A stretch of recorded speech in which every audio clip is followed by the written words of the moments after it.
coming to my talk. I want to talk about making invalid states invalid in LiveView. And it'll be a bit of an exploration in the sense that I want to take you on a journey and let you draw your own conclusions. Now, I want to start with talking about what does it mean? What does it mean to make invalid states invalid? And this is going to be sort of my definition. But what it means is that how we model our domain has the ability to constrain the states that we allow in our application. And therefore, it means that we can model our domain so as to remove certain states that we don't want. So you can think of it as trying to remove a whole class of errors by simply modeling our domain in certain ways. Now, this is not a new concept. It's been around in the functional programming languages. So you can see it in OCaml, Elm, F#, among many others. And it was actually coined by Jørgen Minsky, I think, the original term. Now, it's gone by other names, making invalid states unrepresentable. This was the original one. Making illegal states unrepresentable, making impossible states impossible. But typically, the idea comes with a very powerful type system where you can express the domain in your types, and the code or the compiler won't compile if you have an invalid state. So that's the original idea. Now, I wanted to bring it to LiveView, even though Elixir doesn't have a compiler that does that for us, although the compiler is getting better, it seems like every day. But I wanted to bring it to LiveView because I wanted to see if we could apply that mentality in how we shape our domain, and if we could, by doing that, remove certain invalid states. And in particular, I wanted to bring it to LiveView because LiveView has persistent state. So we are storing this in a process, and we have to keep this state in sync across time via events, right?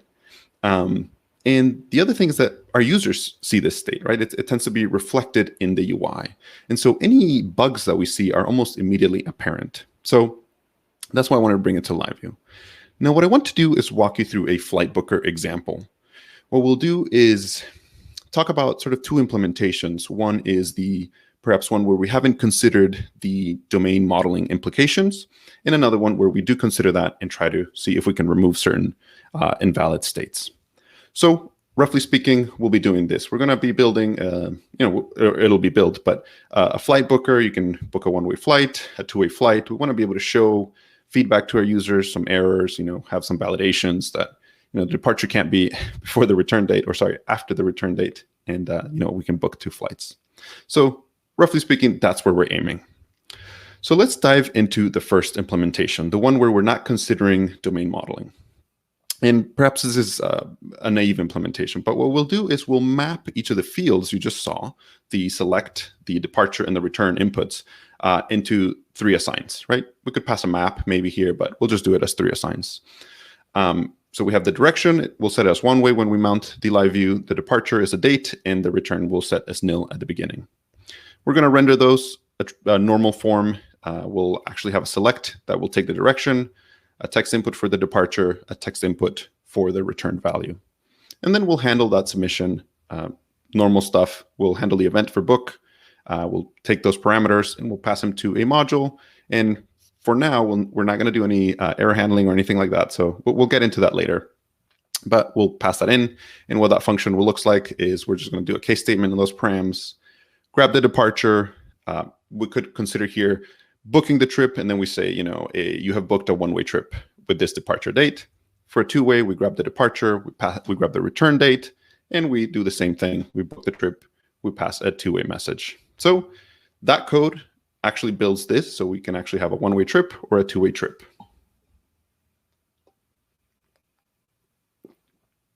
Perfect.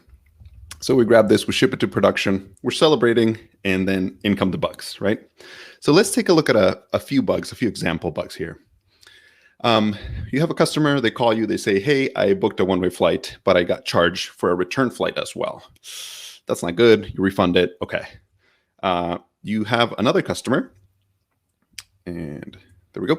You have another customer calls you, they say, hey, I booked a two-way flight, but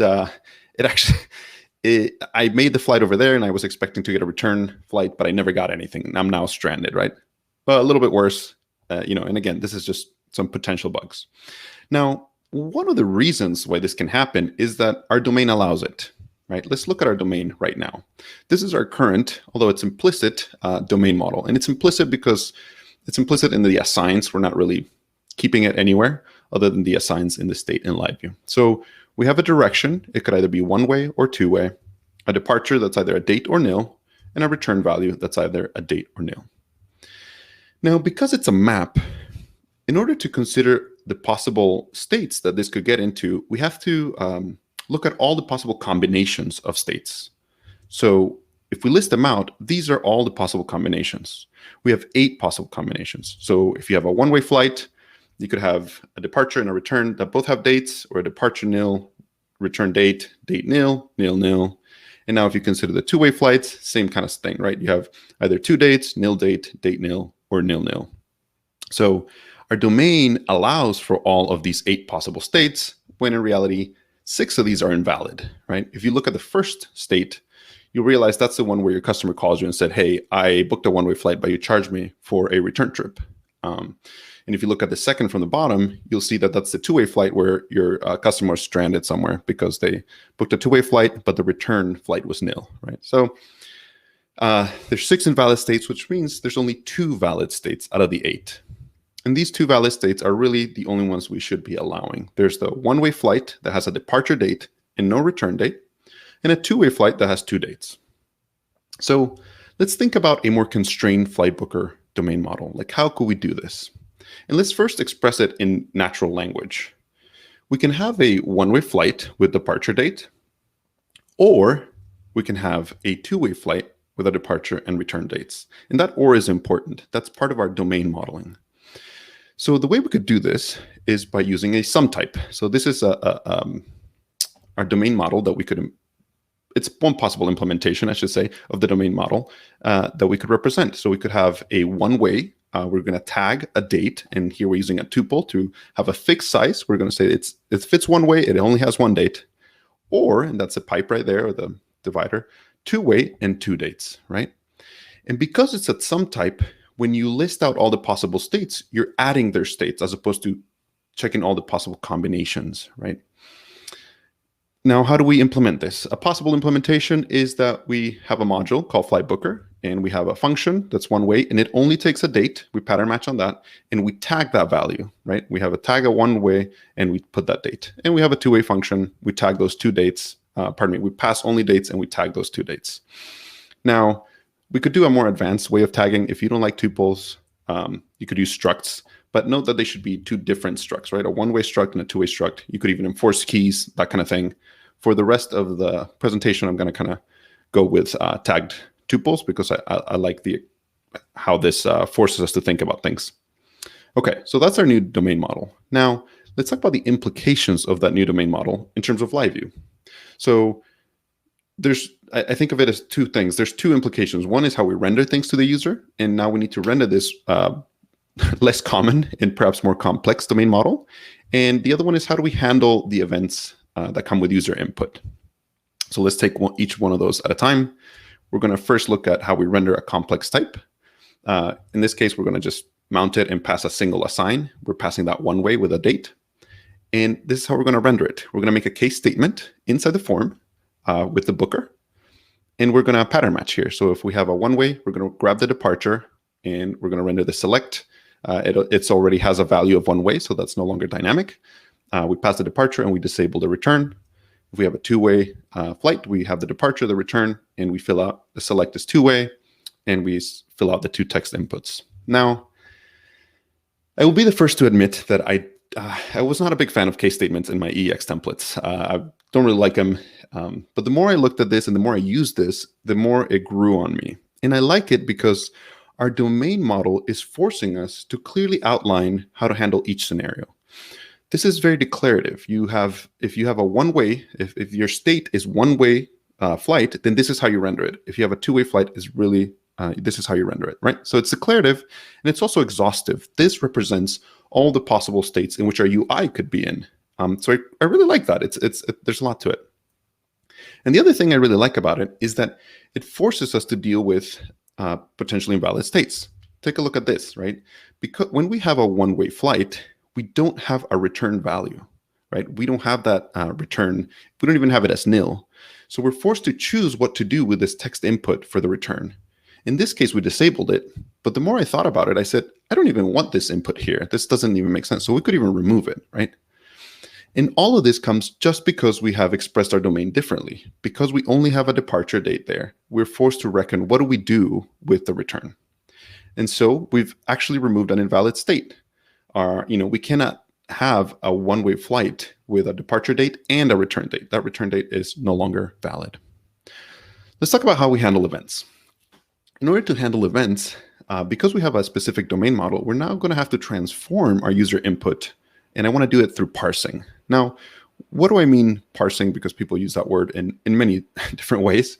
What I mean is this. We're going to transform less structured data into more structured data, or transform raw data from the user into a valid domain. And because we're doing this, we're sort of transforming dangerous data into valid data. And I like this. This is a really good thing. Because rather than letting the data flow through our system until it gets validated right before we insert it into the database, we actually have an anti-corruption layer, something that is saying, this is unsafe data, and at the edge of our system, we're going to handle it. Now, you can do this kind of thing without having this kind of domain model, but I think the domain model forces us to do this. It's an implication of it. So let's look at it in practice.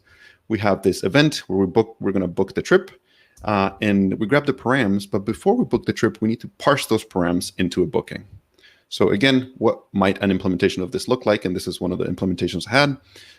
We're going to do a case statement on the params. We're going to have a one-way flight, and we have a departure, and we're going to force that into a date and pass it into the one-way function that we saw before. If we have a two-way flight with departure and return, we're going to force those into dates, and we're going to pass those to the two-way function. And surprisingly and very interestingly, we have this third case, which is what happens if we have a two-way flight, but it only has a departure. And this happens when you toggle from a one-way to a two-way flight, and we trigger a Phoenix change, like and we do an update. At that point, we haven't yet selected a return flight, and that would have been a nil value in a different scenario. But here, we're forced to handle this because our two-way function requires two dates, right? Our domain is requiring two dates, so we need to do something about this scenario. So we just create a date. It could be today. You could assign it to the same as the departure date. You could handle it in different ways. But our domain has forced us to handle this scenario. And so we remove another invalid state. And that's you have a two-way flight, but no return value, right? So we've handled that. And now, if you're looking closely, we are coercing all these dates in not a great way, but we are doing it into being dates, right? And because we're coercing all these values, we are maintaining that domain purity. And by coercing all of these, we're actually removing any of these invalid states, 4 invalid states that could have a nil value, right? And so without any error handling, we have now removed 6 invalid states. Now, we're not at the end yet because an invalid state right now, an invalid date, crashes the LiveView process and it restores it to a clean state. So that's good in the sense that we're keeping domain purity, but it's not a great user experience because it'd be nicer if we could actually show the user where they made a mistake and allow them to fix it. So let's add error handling. And you've probably been asking this the whole time, right? You've been saying, okay, we have nils, but we're going to be validating and presenting errors to our users. Of course, we'll be doing that. But I want to present to you that even if you add errors, you have the potential for same type of problems. So even your errors are part of your domain modeling. Let's take a look at an example. So let's say we add this into our domain model, our original domain model, okay, the first implementation we had. We're going to say that we could have errors, and they could be a list of the field that has an error. It could be a departure or a return, right? And we're going to throw that into an assign along the rest of our assigns. Again, this is the original implementation. So when we mount the LiveView, we're not going to have any errors, so we pass an empty list. But now let's look at what this does to our possible states. These were our previous possible states, the 8 states. Let's grab one of them and apply the errors and consider all the possible states the errors bring. So this one possible state now becomes 4 possible states because we have to handle the case when there's no errors, a departure error, a return error, or both errors, right? And if one of those possible states became 4, it means that all of our possible states now become 32 possible states, right? So we had 8, and now if we're handling all 4 kinds of errors, we now have 32 possible states. And this is a bit of a combinatoric explosion, right? To be sure, we'll have conditional checks in several places in the code base, removing many of these and preventing many of these.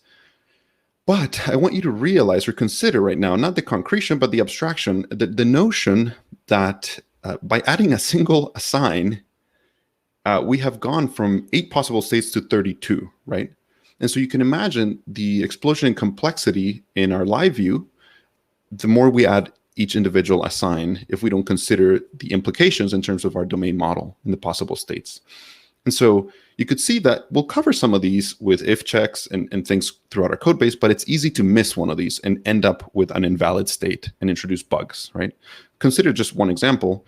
You could have a customer call you and say, hey, I'm trying to book a one-way flight, and I have selected one way and I have a departure date, but it tells me I can't book it because I need to select a valid return date, right? And so you can see here that the error somehow has a return value. And we could even be checking for this in the template and saying, if there's a return error, render this message. So we were even checking for that, but of course, somehow we have the incorrect error in our domain. So this is a bug, right? Okay, so out of the 32 possible states, there's only 6 valid states that we actually care about. You have a correct one-way flight that has a departure date and no return date, no errors, or a one-way flight that doesn't have a departure date or has an invalid departure date, and so we should have a departure error. Or we could have a correct two-way flight with 2 dates, no errors, or a two-way flight with errors, which means you have one of the fields is invalid and the corresponding error is present. And this is truly what we wanted, right? When we added these errors, that's what we're trying to get to, but our domain allowed for a lot more possible states. So how could we model our domain with these errors? Well, we can modify our previous domain. We have the flight booker. We still have a tag tuple. We have a one-way, and instead of having a date, we're going to call it date or error, and a two-way, and it's either date or error and date or error, right? You still have 2 fields. And the date or error is another sum type that's either a date or an error tuple that is tagging the original value, whatever was that caused the error. And we need that because we're going to return it to the user and show it to them. So our possible states with this domain are these, right? So we have those 6 possible states. We have either a one-way flight with a date, or a one-way flight with an error and the any, and a two-way flight with 2 dates, or an error in one of them, or both errors. That covers our 6 possible states. Let's quickly look at how we render this, right? Again, let's go through the implications, if you will. We're going to continue doing case statements because those are really nice for rendering sum types. So you'll see we case on the booker. We haven't changed really this that much. We have a one-way with a departure. And now the one difference is that we actually use a function component to render the departure input. And the same thing with a two-way flight. We grab the departure, the return, and we render those 2 as function components. And we do it as function components because they have some complexity of their own. So this is a departure input. We're going to case statement on the departure. If there's an error, now we show the user, hey, this is an invalid date, and we're keeping the original value to put it in the text input. And if it's a successful one, and you could have called this OK in value, that probably would have been okay. We can just render the correct value in the text input. And it's the same thing for the return input. We're going to case statement on it. If there's an error, we're going to show the error. If it's a correct value, we show the value. Now, let's take a look at transforming the user input. So before we had this parse params into booking that was really important. We were coercing all the dates here. But now our domain model allows for handling these things. So this gets simplified into just mostly passing the values to our one-way function and two-way functions. Of course, we still have to remember to pass this return function in the two-way case. And what we're doing is we're sort of adding another step of parsing. And now this is in our function, in our domain. We can grab those values and we parse those dates into either a valid date or an error. And so let's take a look at how we define those. If it's a valid date, we just return the date. If it's a string, we're going to do some parsing. And if it's anything else, we're going to call it an error. And let's quickly take a look at the string portion. We're going to do the string parsing. If it's a valid date, we just return the date. If it's an error, we're going to tag it as an error. And that's what this error function is doing. It's just tagging those values as an error tuple. So we're now parsing those things, and now we can just build the one-way and two-way tagged tuples. And so that's what these functions are doing. Notice that we no longer require them to be dates because our domain now allows for errors, right? So it's better expressed. And by doing this, right, by defining our domain in this way, we actually remove 26 invalid states, right? And that's amazing. So when we added error handling, we created a problem in some way if we didn't consider our domain modeling, because we actually created a lot more possible states that were invalid. And actually considering our domain modeling with those errors improved things. So that's amazing. But before we think this solves everything, I do want to state that we cannot model everything. And for the cases where you cannot constrain certain things with the domain model, I do think we need to validate what we cannot constrain. And so I wanted to include an example of that, and it's a pretty rough validation, but this is what we can do. For example, for the two-way flight, we don't want the departure date to be after the return date, right? That's clearly an error, but it's really hard to model that. I try to use a date range and things, but you can have a descending date range, so it didn't quite work. So what I did is validated it, right? So I compared the dates. If the departure date is greater than the return date, we just return an error, show that to the customer and say, hey, your departure date cannot be after the return date. Otherwise, you successfully book a two-way flight with the departure and return dates. Okay. Throughout the conversation, I feel like I've been skirting around the elephant in the room, and so I'd like to talk about it now. And that is, what about Ecto, right? We've been dealing with forms, we've been dealing with all these things. You've been probably being yelling at the screen saying, we would use Ecto for this. Ecto is really well integrated with Phoenix Forms. It's amazing at casting. Like, those casting helpers are wonderful. Having to do that conversion of dates, it's not something I want to do all the time. It has great validation helpers, and you can actually use schemaless chain sets as sort of the anti-corruption layer, right? You don't have to wait to get to the repo layer to use Ecto. So what about Ecto? I say use it as much as you can, right? But I think it's helpful to think about, where does Ecto shine? Ecto shines with maps and structs, obviously. And our domain actually has a sum type where each of the elements of that sum type are maps or structs, right? They're called product types. So we can actually use both. We can combine sum types with Ecto chain sets, right? So let's do that quickly. We could modify our domain modeling. So we had a one-way with a date or error, or a two-way with date or error, and we can just change those to Ecto chain sets, right? And now, what worth noting is that each of these chain sets are actually for a different module, right? Or at least that's how I implemented it. So let's look at our functions, how this changes. When we do the casting and error generation, the things we were doing manually, we can now actually rely on Ecto for that. So we can actually do this parsing of dates. We can actually use the structs that we've created. You define a module, import Ecto chain set, define a chain set function, all that stuff. And you can validate that departure is there for the one-way, validate departure and return for the two-way. And then we can use that to generate these chain sets, right? And we just build our structs the normal way. We're tagging those values, right? And what that means is that when we render this, we're still going to do a case statement, right? We're going to still a case on the booker, and then we have a one-way or a two-way. But what was really interesting when I went this path is that it made me realize that I actually want two forms, not one. So on the one-way, when we have a one-way flight and we have that chain set, we render one form, right? And this form is the one-way flight form. And when we render a two-way form, or a two-way chain set, pardon me, we render a different form. This one has a departure and a return flight. And what's very interesting, it made me realize that the select doesn't even need to be part of the form, right? It could be a select dropdown, but it could just as well be a button or something else, right? We could do buttons here. And what we're doing now is we have a separate Phoenix click attribute here. And by realizing this, it helped me realize that we have two different things. One thing is that we're changing our state. We're changing from a one-way flight to a two-way flight, or from a two-way flight to a one-way flight, and then we have forms, right? And that cleaned up a whole lot of things. For example, when we handle the change of state, we can now handle them explicitly as events, right? So we handle the change flight type, and if we're changing it to a one-way, we simply define the one-way booker and we assign it. And if we're changing to a two-way flight, we use the two-way function, and we define and we assign that to the booker. And the really interesting thing is that this allowed me to remove that really large parse params into booking function that was doing a whole bunch of parsing. it removed it altogether because we now have this explicit state, or this explicit place where we're changing state.